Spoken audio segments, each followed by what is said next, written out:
आप माफी नहीं मांगेंगे? माफी जिससे मांगनी है उसे वो मांगे। आप हमारे बुजुर्ग हैं, बुजुर्ग नहीं है, हम उसके भुक्तभोगी हैं।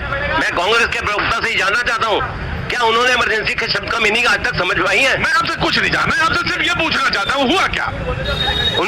25 जून तो कौन बेटा बोला झूठ बोल रहे? मैं तुमसे जानना चाहता हूँ, क्या नाम? कह रहा हूँ जिनसे कह रहे हैं कि माफी उनसे मांगनी चाहिए तो ऊपर चले गए, अब किससे मांगे माफी है?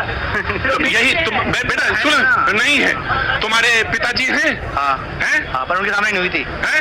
कोई बात नहीं, कोई बात नहीं, कोई बात नहीं, कोई बात नहीं।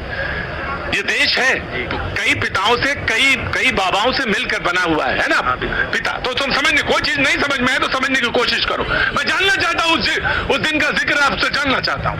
पहली चीज तो मैं ये कहना चाहता हूँ, इमरजेंसी क्यों लगी इसका क्या इनको मालूम है? नंबर 2, 25 जून 26 जून की रात को 2:30 बजे हर एबीवीपी के और नॉन कांग्रेसी हर कॉलेज के छात्रों के या स्कूलों के लोगों को इमरजेंसी रात के 2 बजे और ड्रैकोनियन लॉ के अंदर मीसा और डीआईआर के अंदर उठा लिया गया था कस्बे से। मैं उसका भुगतो पजामे और बनियान के अंदर सोते हुए उठा लिया था। मेरी माता जी चिल्लाती रही और उन्होंने अंदर बंद कर दिया था। ये कौन सी ड्रैकोनियन लॉ नहीं है? मीसा और डीआईआर के अंदर भाई साहब बीजेपी भाई साहब ने कहा 1 घंटे में सवाल पूछे जेल में कर देते। जेल का उनको मालूम हो जाए तो जीना मुश्किल हो जाएगी जेल में। 2 बजे रात माँ चिल्लाती रही और बेटे को जेल के अंदर कर दिया।